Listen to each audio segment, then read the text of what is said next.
কাবা ঘরের একজন কালো ইমাম আছে, নাম ইমাম আল কালবানি।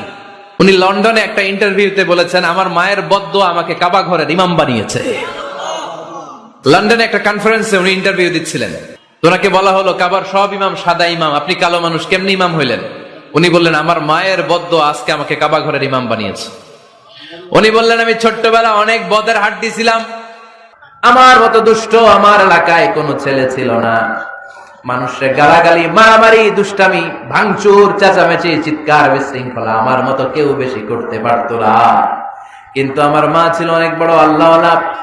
আমার মা জানতেন আল্লাহর কাছে দোয়া করার কত বড় পাওয়া। আমার মা যখন আমার উপর রেগে যেতেন, আমার মা জানতেন রাগের মাথায় বদদোয়া দিলে বদদোয়া কবুল হয়ে যাবে।